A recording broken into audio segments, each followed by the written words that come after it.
आदरणीय बंधुओं, माताओं व मेरी प्यारी बहनों, राधे राधे। आपका हमारे इस YouTube चैनल पर बहुत बहुत स्वागत है। बंधुओं, आज हम इस वीडियो में माघ महत्तम का 28वां अध्याय सुनेंगे, जिसे सुनने सुनाने से भगवान श्री हरि की कृपा से दुख पीड़ा का नाश होता है, घर में सुख समृद्धि का वास होता है। महत्तम सुनने के बाद यदि आप हमारे चैनल पर नए हैं तो कृपया हमारे चैनल को सब्सक्राइब करें, बेल आइकन को प्रेस करें ताकि हमारी वीडियो की नोटिफिकेशन सबसे पहले आप तक पहुंचे। वीडियो को शेयर व लाइक भी जरूर करें।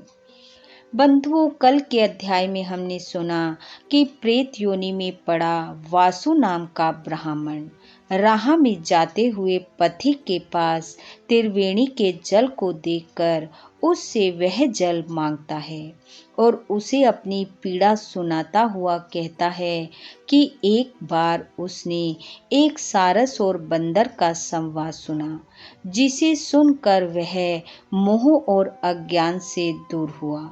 पथिक ने उस प्रेत से कहा कि उसने जो कुछ बंदर और सारस के मुख से सुना उसे भी सुनाए। तब वह प्रेत कहने लगा कि जब बंदर ने सोए हुए सारस को अपने पंजों से दबोच लिया तो सारस ने उससे विनती की कि वह उसे छोड़ दे, क्योंकि वह बंदर के पूर्व जन्म की कथा जानता है। सारस ने कहा कि हे वानर, तुम पूर्व जन्म में विंध्या पर्वत के राजा थे और मैं तुम्हारा पुरोहित। तुमने अपनी प्रजा का शोषण कर धन इकट्ठा किया था, जिसके फल स्वरूप तुमने बहुत से नरकों की यातनाएं भोगी और अब वानर योनि में पड़े हुए इधर उधर भटकते हो। सारस की बात सुनकर बंदर ने कहा, यदि तुम इतना ही जानते हो तो बताओ कि तुम पक्षी कैसे बने। बंधुओं, यहाँ तक की कथा हमने कल के अध्याय में सुनी। आइए अब सुनते हैं आगे की कथा।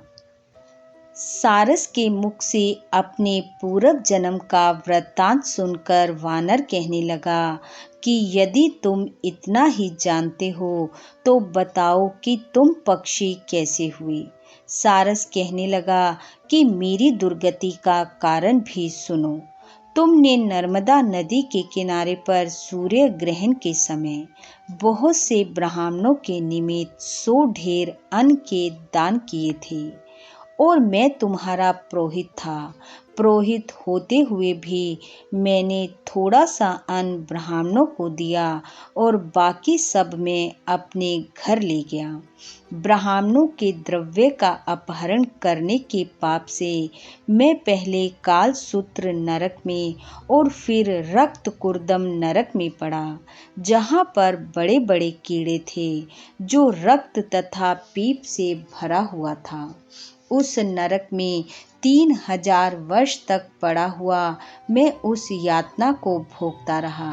मैं नरक के दुख का वर्णन नहीं कर सकता। फिर नरक की यातना से मुक्त होकर यह सारस का जन्म पाया। इसके अतिरिक्त मैंने पूर्व जन्म में अपनी बहन के घर से कांसे का बर्तन चुराया था, जिसे मैंने एक जुआरी को बेच दिया था। इससे भी मैं सारस योनि में आया। यह मेरी स्त्री पिछले जन्म में ब्राह्मणी थी, इसने भी कांसे की चोरी की थी। इसी से यह मेरी स्त्री और सारसी हुई। यह सब मैंने तुमसे कर्म फल कहा।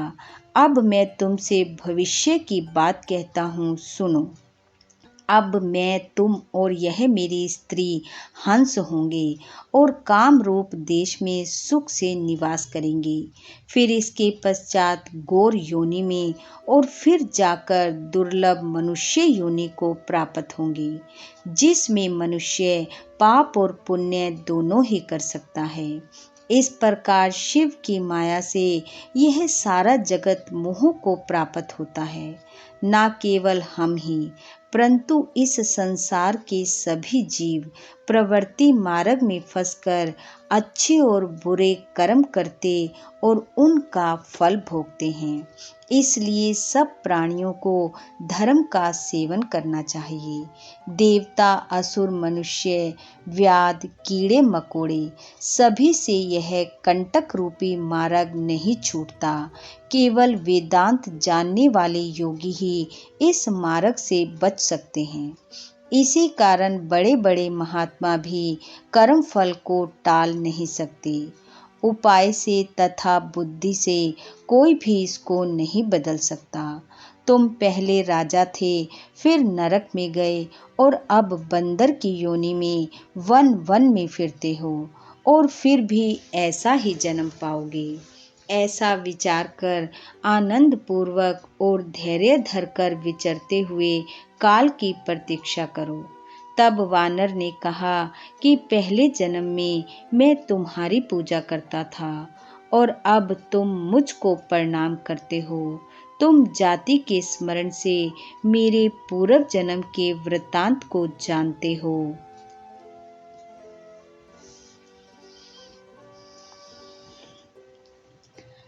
अतः तुम आनंद पूर्वक रहो और तुम्हारा कल्याण हो। तुम्हारे वचनों को सुनकर मैं मोह रहित होकर वन में विचरूंगा। प्रेत कहने लगा कि हे पथिक, मैंने नदी के तट पर बंदर और सारस का यह संवाद सुना था। तब मुझको बोध हुआ और मेरा मोह तथा शोक नष्ट हो गया। इति माघ महत्तम 28वां अध्याय समाप्त। बोलो विष्णु भगवान की जय। बंधुओं, भगवान श्री हरि की कृपा आप व आपके परिवार पर सदैव बनी रहे। आपका घर आंगन खुशियों से महकता रहे। इन्हीं शुभकामनाओं के साथ आप सबका बहुत बहुत धन्यवाद। राधे राधे।